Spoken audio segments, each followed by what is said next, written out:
स्थानिक स्वराज्य संस्थेत तुम्ही आमदार करून जिवंत केलं, याच्यासारखी वाईट वेळ काय आली? काय मला आठवतंय ते डॉक्टर शिवाजीराव रावते माझे मित्र 2005 ला मी तुमच्या विरोधात अध्यक्षपदाला पडलो होतो. तुमचं मतदान होतं, तुम्ही ऐकलं नाही. सोबत ठामपणानं राहिला. पण एक गोष्ट सांगतो, त्यावेळेस मी पडलो मुंडे साहेबांना रस्त्यावर तुम्ही बसवलं.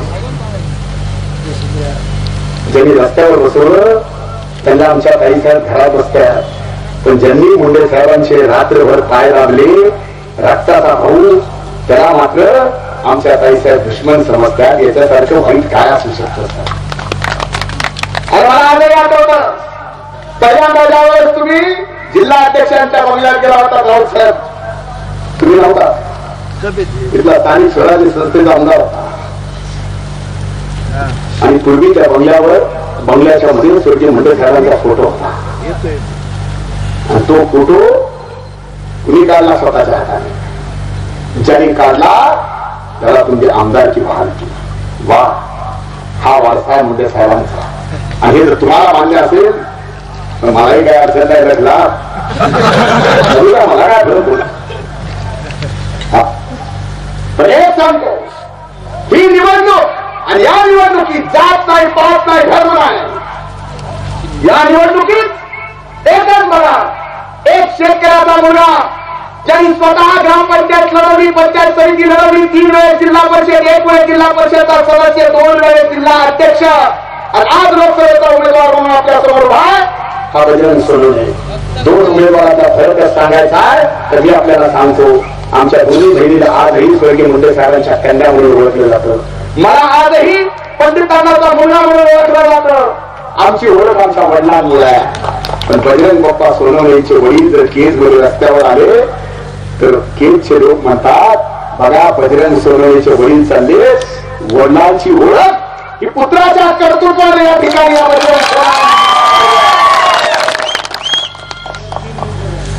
मला माहिती आहे, घरा माझ्या पक्की राहतात.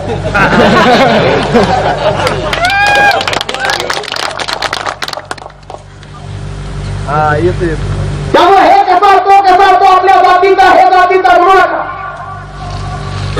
आणि आमच्या बहिणीमध्ये आज तुम्ही फरक करता.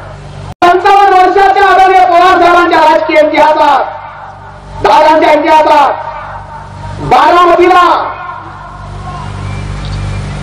त्यांच्या प्रचाराच्या निमित्तानं दुसऱ्या कुठल्याही नेत्याला बोलवलं जात नाही. मला बोलवलं तर हा मान तुमचा वाढला का कमी झाला? इथं मात्र फक्त समाधान गुमराह करायचंय म्हणून मला म्हणायचं हा पवारांचा चमचा आहे. इथं काय चमचा वाटीचं भांडण चालू आहे. आता तुम्ही मला चमचा म्हणल्यावर आम्ही तुम्हाला म्हणायचं तुम्ही गडकरीची वाटी आहेत म्हणून. हा त्या प्रचाराचा मुद्दा झाला, तिच्या करायचा मुद्दा झाला. ही निवडणूक फार महत्वाची. तुम्हाला काय मिळालं? तुम्हाला 5 वर्षात काय मिळालं? अरे कर्जमाफी मिळाली नाही, ती फसली, ती विमा मिळाला नाही, बोंडअळीचं अनुदान नाही. आज दुष्काळ पडला, दुष्काळाच्या संदर्भात अजून कुठला अनुदान नाही. मग इथल्या पालकमंत्री काय करतात? फक्त यायचं, माझे बाबा म्हणायचं, स्वर्गीय मुंडे साहेबांचा वारसा मी चालवते म्हणायचं. मला बाबांचा वारसा पुढे घ्यायचा, हा वारसा हा तुम्हाला मान्य? अरे एका गोष्टीचा प्रश्न जर आमच्या ताई साहेबांना विचारला की आजही मुंडे साहेबांवर प्रेम करणारा प्रत्येक माणसाच्या मनात ही शंका आहे, मुंडे साहेबांचा अपघातात मृत्यू होऊ शकत नाही, तो घात आहे. आणि विदेशातून एक पत्रकार तिथून सांगतोय की स्वर्गीय मुंडे साहेबांची हत्या झाली आहे. मग तुमच्या माझ्या मनातला संशय निघायला नको, याची रिसर्च चौकशी व्हायला नको. आणि त्या चौकशीची मागणी मी केली आमचा भाऊ शामळा म्हणलं शामळा आता मी वयाला ह्यांच्यापेक्षा मोठा तर माझ्यापेक्षा 6-7 वर्षांनी लहान आहे. आता ह्यांनी माझा शिमूळ कधी बघितला तर मी विचारतो काय चाललं मुद्द्यावर बोला ना, राजकारणावर बोला, या बीड जिल्ह्यातल्या सामान्य जनतेच्या कल्याणासाठी बोला. आमची तयारी आहे. पण इथं मात्र तुम्ही ज्या भस्मासुरांना संपवण्याचं स्वप्न आणि शपथ मुंडे साहेबांनी घेतली, आज त्या वैद्यनाथ कारखान्यात ज्यांनी ऊस घातला त्याचे पैसे नाही आणि पैसे न दिल्यामुळं त्यांच्या सरकारने त्या वैद्यनाथ कारखान्यावर जप्ती आणली. म्हणजे स्वर्गीय मुंडे साहेबांच्या आत्म्यावर जप्ती नाही आणली.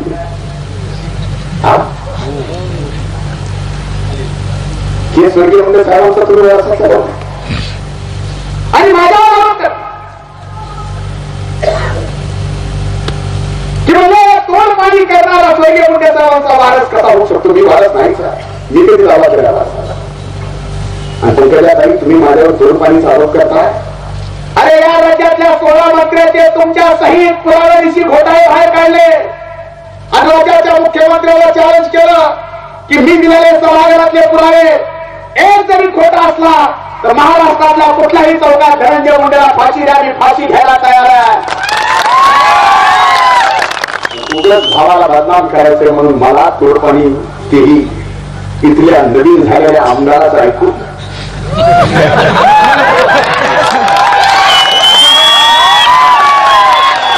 एकच काम असतं. तुम्हाला वाटतं ना धनंजय मुंडेने तोडपाणी दिलेलं आहे, सरकार तुमचा, मुख्यमंत्री तुमचा आहे, एसीबी तुमची, सीबीआय तुमचं, ईडी तुमचं आहे. पंकजाताई तुम्ही अध्यक्ष व्हा. या तोडपाणीच्या प्रत्येक प्रकरणात जे कुठले तुमच्याकडे असतील त्याची चौकशी तुमच्या अध्यक्षतेखाली लावा. माझी तयारी आहे. पण तुम्ही जे चिक्कीत खाल्लं त्याच्या चौकशी समितीचा मला अध्यक्ष करा. काय व्हावं लागेल. उगं बोलायचं म्हणून बोलायचं, उगं बदनाम करायचं म्हणून बदनाम करायचं. अरे ह्या गोष्टीचा विचार व्हावा लागेल. आणि म्हणून ही लोकसभेची निवडणूक आपल्या दृष्टीने महत्वाची आहे. जा बघू नका, पाय बघू नका. अरे तुमच्यासारख्या सगळ्यांचा जर आशीर्वाद माझ्या पाठीमागे राहिला तर मी आपल्याला विश्वास देतो, स्वर्गीय मुंडे साहेब होते तोपर्यंत या बीड जिल्ह्याला विचारल्याशिवाय महाराष्ट्रात राजकारण झालं नाही. आणि मी तुम्हाला विश्वास देतो, जोपर्यंत मी राजकारणात जिवंत तोपर्यंत या बीड जिल्ह्याला विचारल्याशिवाय महाराष्ट्रात राजकारण होणार नाही. याची ताकद मी. अरे मला सांगितलं जातं म्हणजे हे पवाराचा छानछा. अरे मला विरोधी पक्ष नेते पण पवार साहेबांनी दिलं, मोठे पण दिलं. हे मोठे पण माझं एकट्याचं नाही आहे, बीड दिलं. आणि आमची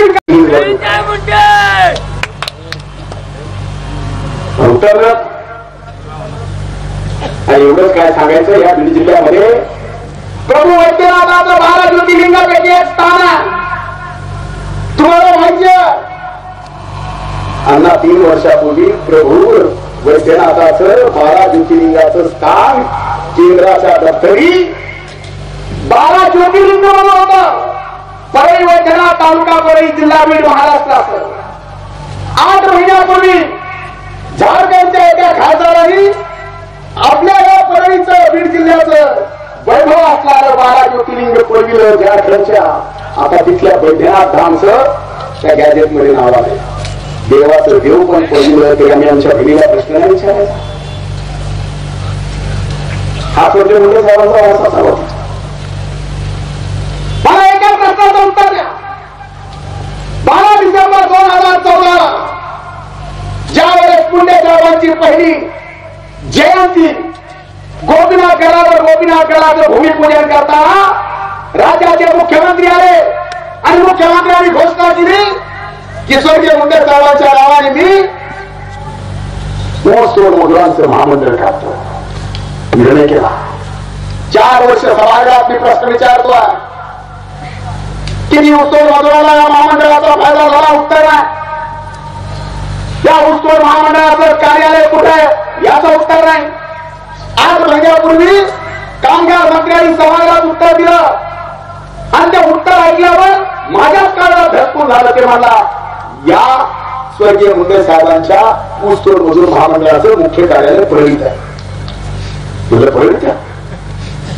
त्या मंत्र्याला चॅलेंज केलं म्हणलं तू आणि मी दोघाही मिळून परळीत दोघी जाऊन फिरू. जर स्वर्गीय मुंडे साहेबांच्या नावाने ऊसतोड मजुराच्या महामंडळाचं कार्यालय दिसलं त्या क्षणाला धनंजय मुंडे समाजकारण राजकारण सोडून देऊन घरी बसेल. आणि जर कार्यालय नाही दिसलं तर तुम्हाला तुमचं सरकार बरखास्त करावं लागेल. कारण हा स्वर्गीय मुंडे साहेबांचा अपमान आहे. या जिल्ह्यातल्या ऊसतोड मजुरांचा अपमान आहे. शेवटी 4 महिन्यात काय झालं? स्वर्गीय मुंडे साहेबांच्या नावाचं हे ऊसतोड मजुराचं महामंडळ राज्य सरकारने बरखास्त केलं. ते बरखास्त कसं होतं माहितीये तुम्हाला? मंत्रिमंडळात प्रस्ताव येतो. मंत्रिमंडळात सर्व मंत्र्यांच्या सोबत चर्चा होते आणि सर्व मंत्र्यांच्या सह्या त्या ठिकाणी घेतल्या जातात. दुर्दैव आमचं का त्या विधान परिषदेच्या सभागृहात राष्ट्रवादी काँग्रेस पार्टीकडे इतर समाजाचे नेते नव्हते. अरे माझ्यापेक्षा ज्येष्ठ होते, माझ्यापेक्षा कर्तृत्वाने मोठे होते. रामराजे निंबाळकर होते, सतीश चव्हाण होते, विक्रम काळे होते, सुनील तटकरे होते. पण या सगळ्यापैकी कुणाचा विचार केला नाही. जे त्यांच्या जातीचे त्यांचा विचार केला नाही. मला या ठिकाणी विरोधी पक्ष नेते पदाची जबाबदारी दिली. आज तुम्ही माझ्या बोलण्यावर माझ्या भाषणावर ज्या शिट्ट्या मारता टाळ्या मारता कदाचित मला विरोधी पक्ष नेते पदाची जबाबदारी दिली नसती तर माझ्यातलं हे कर्तृत्व तुम्हाला सुद्धा पाहायला मिळालं नसतं. म्हणून या निवडणुकीत जात धर्म बघून नाही तर तुमच्या माझ्या जीवनामध्ये 5 वर्षाच्या काळात आमच्या दोन्ही बहिणीला गल्लीपासून दिल्लीपर्यंतची सगळी सत्ता दिल्यानंतर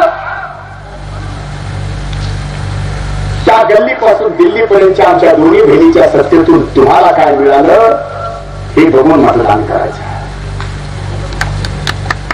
आमच्या दोन्ही बहिणीचं कर्तृत्व सांगा ना. कोणीतरी उठून कर्तृत्व सांगा.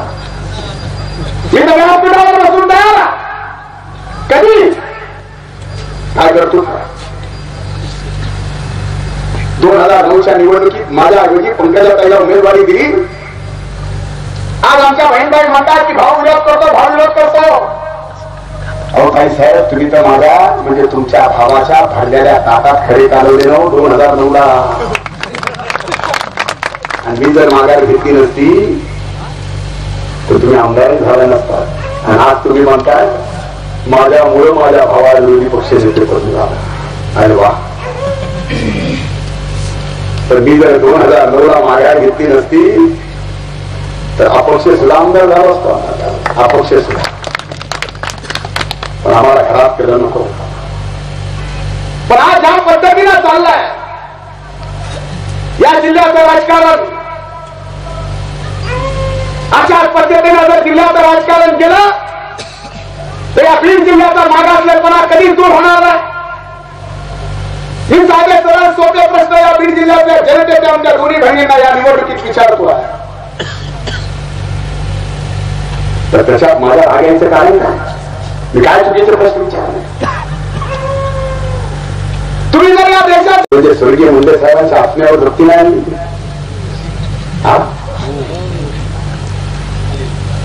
हे स्वर्गीय मुंडे साहेबांचा तुम्ही व्यवस्था केला आणि माझ्यावर की म्हणजे तोड पाणी करणारा स्वर्गीय मुंडे साहेबांचा वारस कसा होऊ शकतो? मी वारस नाही सर. मी कधी दावा केला वारसाला. आणि पंकजाताई तुम्ही माझ्यावर तोड पाणीचा आरोप करताय. अरे या राज्यातल्या 16 मंत्र्याचे तुमच्या सहित पुराव्याविषयी घोटाळे बाहेर काढले आणि राज्याच्या मुख्यमंत्र्याला चॅलेंज केलं की मी दिलेले सभागृहातले पुरावे एक जरी खोटा असला तर महाराष्ट्रातल्या कुठल्याही चौकात धनंजय मुंडेला फाशी द्या, मी फाशी घ्यायला तयार आहे. उगाच भावाला बदनाम करायचं म्हणून मला तोडपाणी तेही इथल्या नवीन झालेल्या आमदाराचं ऐकू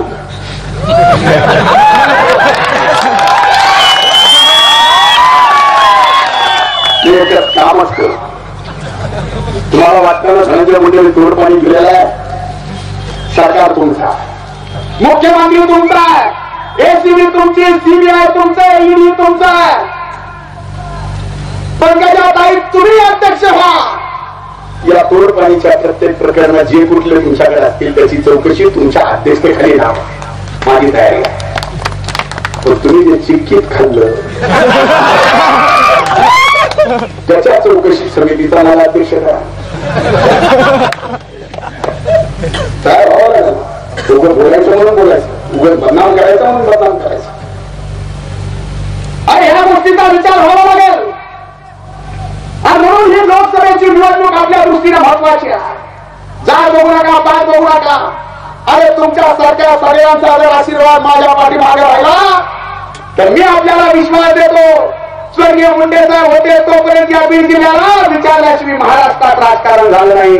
आणि मी तुम्हाला विश्वास देतो, जोपर्यंत मी राजकारणात जिवंत तोपर्यंत या बीड जिल्ह्याला विचारल्याशिवाय महाराष्ट्रात राजकारण होणार नाही. याची ताकद मी करतो. अरे मला सांगितलं जातं म्हणजे हे पवाराचा छानछा. अरे मला विरोधी पक्ष नेते पण पवार साहेबांनी दिलं, मोठे पण दिलं. हे मोठे पण माझ्या एकट्याचं नाही आहे, बीड जिल्ह्यात. आणि आमची काय मोठं पण द्यावं. अरे 55 वर्षाच्या आधारे पवार साहेबांच्या राजकीय इतिहासात, दादांच्या इतिहासात बारामतीला त्यांच्या प्रचाराच्या निमित्तानं पक्ष सुद्धा आमदार झाला असतो. हा पक्ष सुद्धा पण आम्हाला खराब केलं नको. पण आज ज्या पद्धतीनं चाललाय या जिल्ह्याचं राजकारण, अशाच पद्धतीनं जर जिल्ह्याचं राजकारण केलं तर या बीड जिल्ह्याचा मागासलेपणा कधीच दूर होणार नाही. ही साधे सरळ सोपे प्रश्न या बीड जिल्ह्यातल्या जनतेच्या आमच्या दोन्ही बहिणींना या निवडणुकीत विचारतो आहे. तर त्याच्यात माझ्या रागायचं कारण काय? मी काय चुकीचे प्रश्न विचारले? तुम्ही जर या देशाच्या नेते आहात, राज्याच्या नेते आहात, महाराष्ट्राच्या जनतेच्या मनाचा मुख्यमंत्री आहात, दुसऱ्या बहिणी जर आमच्या या देशाच्या सार्वभौम सभागृहाच्या सभासद आहात आणि गल्लीपासून दिल्लीपर्यंतची तुमची जर सत्ता आहे तर परळीपासून नगरपर्यंतच्या रेल्वेचा या पटरीचा मार्ग 260 किलोमीटरचा आहे. 5 वर्षाच्या गल्लीपासून दिल्लीपर्यंतच्या आमच्या दोन्ही बहिणीच्या कार्यकाळात या रेल्वे मार्गाचं फक्त 20 किलोमीटरचं काम झालं म्हणजे एकूण 8%. आणि हे जर असेच प्रतिनिधी आपले राहिले ना तर आजच्या दिवशी जन्माला लेकरू तो 15 झाला तरीही रेल्वे मार्ग होणार. 15 झाला तरी आपल्या बीड जिल्ह्याच्या नावाच्या समोर आजही ऊस तोड मजुराचा जिल्हा म्हणून कलंक. का 5 वर्षाच्या काळात आमच्या दोन्ही बहिणींना या बीड जिल्ह्याचे प्रलंबित 78 लघु सिंचनाचे, मध्यम मोठे साठवण तलावाचे प्रकल्प पूर्ण करता आले आहे. आणि जबाबदारीपूर्वक सांगतो, मागच्या 5 वर्षात या बीड जिल्ह्यात एकही पाझर तलावाचं, छोट्या पाझर तलावाचं सुद्धा काम झालं नाही. जर हे 78 प्रकल्पाचं सिंचनाचं काम आमच्या दोन्ही बहिणींनी पूर्ण केलं असतं तर या बीड जिल्ह्याच्या जनतेने तुम्हाला मत मागायला सुद्धा येऊ दिले नसतं, डोक्यावर घेऊन नाचले असते. कारण 65% ऊसतोड मजूर ऊस तोडायला गेले नसते, स्वतःच्या जमिनीत ऊस पिकवला असता. ही ताकद त्या सिंचन प्रकल्पात होती. तर तुम्हाला नाही करता आहे हे काय केलं नाही विचारलं भावाचा घेतो. केंद्र सरकारने 2 वर्षापूर्वी आपल्या या मराठवाड्यासाठी 10,000 कोटी रुपयाचा रेल्वेचा डबा बनवायचा कारखाना मंजूर केला.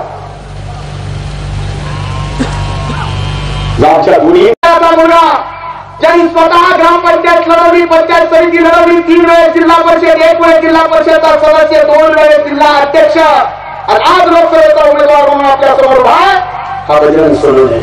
2 उमेदवारांचा फरक सांगायचा आहे तर मी आपल्याला सांगतो, आमच्या दोन्ही बहिणीला आजही स्वर्गीय मुंडे साहेबांच्या कन्या म्हणून ओळखलं जातं. मला आजही पंडित तानाचा मुलगा म्हणून ओळखलं जातं. आमची ओळख आमच्या वडिलांमुळे आहे. पण बजरंग बाप्पा सोनवणेचे वडील जर केस बरोबर रस्त्यावर आले तर केसचे लोक म्हणतात, बघा बजरंग सोनवणेचे वडील चालले, वडिलांची ओळख ही पुत्राच्या कर्तृत्वाने या ठिकाणी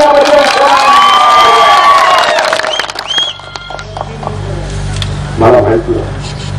घरा माझ्या पक्की राहतात.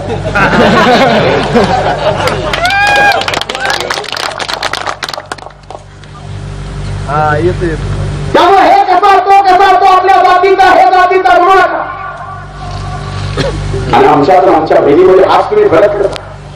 तिच्या मोठीचे लेख आहे आणि आम्ही सामान्यचे लेख आहे.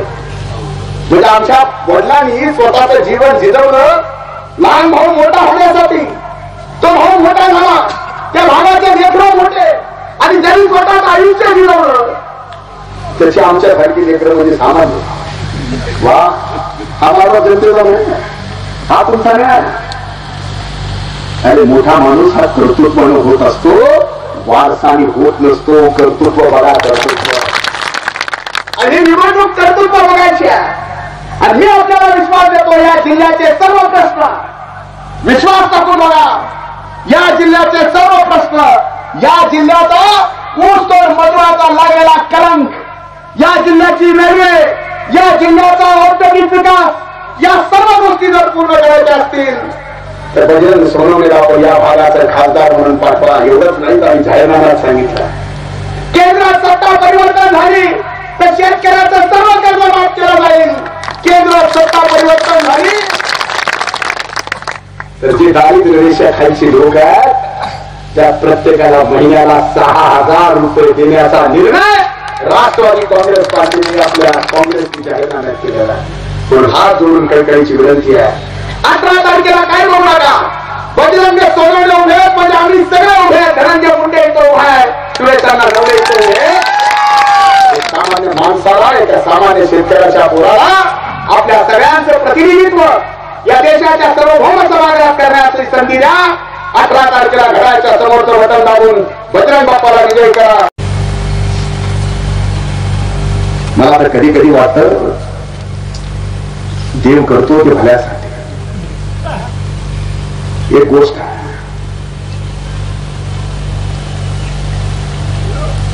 एक राजा होता, दरबारामध्ये एका हातात तलवार घेऊन साफ करत होता. साफ करत करत तीच तलवार त्याच्या हाताच्या एका बोटावर पडली, अंगठ्यावर. राजाचं बोट तुटलं. वेदनेने राजा ओरडायला लागला. प्रधान बाजूला होता. प्रधान म्हणला, देव करतो ते भल्यासाठी. राजाला राग आला. माझं इथं बोट तुटलं आहे आणि माझा प्रधान मला असं म्हणतो की देव करतो ते भल्यासाठी. त्यांनी सगळ्या शिपायाला आवाज दिला आणि मला या प्रधानाला आत्ताच्या आत्ता काळाच्या काळ्या कोठडीत टाका. राजाने प्रधानाला काळ्या कोठडीत टाकलं. काही दिवस गेले. राजाला एका दिवशी हुकी आली शिकार करायची. राजा जंगलात गेला. मागे सैन्य होतं. जसा जसा राजा जंगलात जाईल, दाट जंगलात जाईल, तसं तसं सैन्य मागे लागला लागलं.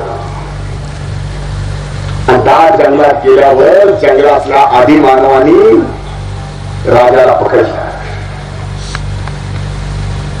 राजाला पकडून आदिमानवाच्या वस्तीवर नेलं. तिथे एक विधी चालू होता. तो विधी होता नरबळी द्यायचा.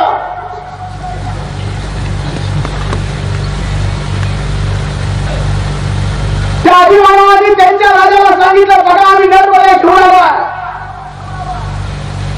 राजा मला पूजेची तयारी करा. त्यांचा एक आदिमानव त्या राजाला आंघोळ घालत होता. आंघोळ घालत असताना त्याच्या लक्षात आलं की या राजाला अंगोठा नाही आणि नर बळी द्यायचा तर तो नर अभंग लागतो, भंगलेला जमत नाही आणि याला अंगोठा नव्हता. ते म्हणजे हे नर बळी काही उपयोगाचा नाही, याला सोडून द्या. राजा एवढा आनंदी झाला, एवढा आनंदी झाला, तसा आनंदात आपल्या राज्यात गेला आणि गेला सैनिकांना सांगितलं प्रधानाला सोडा. प्रधानाला सोडलं.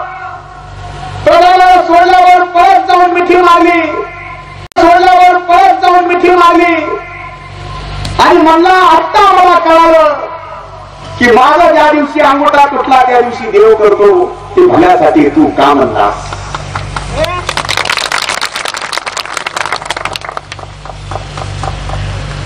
त्या प्रधानाने विचारलं राजा तुम्ही असं का बोलताय, जंगलातला सगळा वृत्तांत त्या राजाने प्रधानाला सांगितला. त्यावर प्रधान म्हणला राजे देव करतो ते भल्यासाठी, तुम्ही मला काळा कोठडीत टाकलं, मला याचं दुःख नाही, देव करतो तिने भल्यासाठी. राजा म्हणला तू असं का म्हणतोस.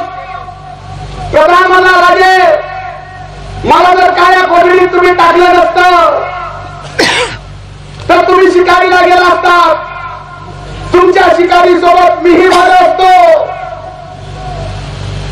सैनिक मागे राहिले असते पण मी सावलीसारखा तुमच्या सोबत असतो, तुमच्या सोबत त्या अभिमानाने मलाही पकडलं असतं, दोघांना घेऊन नरबळीच्या पूजेला घेतलं असतं. तुमचा तर अंगोठा तुटला होता, तुम्ही भंगलेले होता, पण मी तर साबूत होतो, तुम्हाला सोडलं असतं पण माझा नरबळी गेला असता. म्हणून देव करतो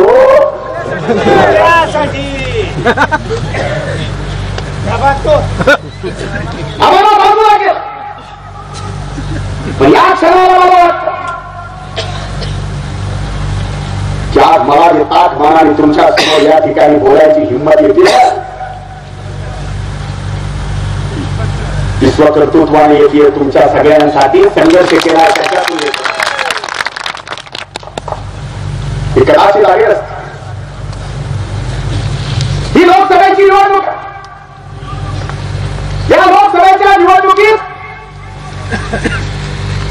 मोठ्या लेकराच्या विरोधात एक सामान्य शेतकऱ्याच्या लेकराची ही निवडणूक आहे.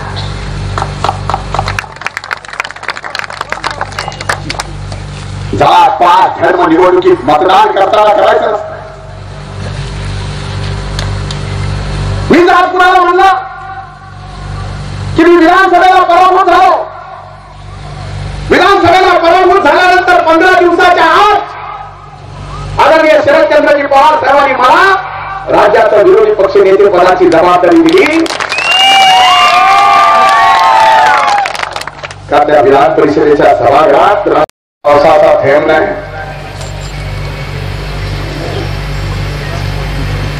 त्यामुळे या जिल्ह्यात प्यायला पाणी नाही.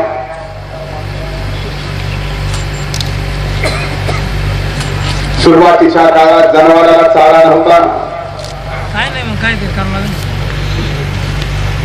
छावण्या दिल्या त्याही उशिरा दिल्या.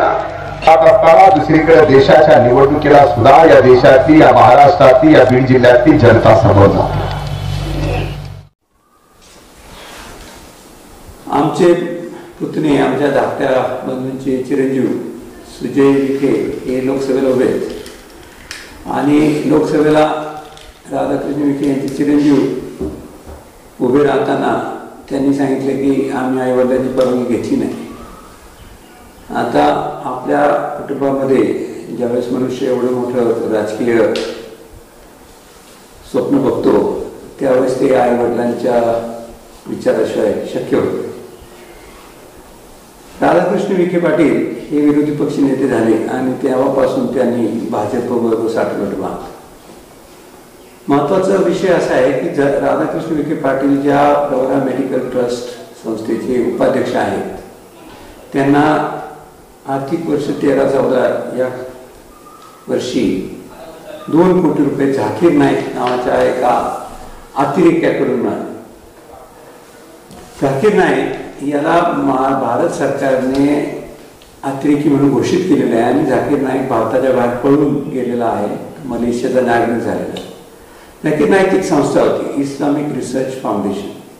या इस्लामिक रिसर्च फाउंडेशन मार्फत प्रवरा मेडिकल ट्रस्टला 2 कोटी रुपयाचं डोनेशन मिळालं. प्रश्न असा आहे की 2 कोटीचं डोनेशन प्रवरा मेडिकल ट्रस्टलाच मिळालं, बाकीच्या संस्थेला का मिळालं नाही?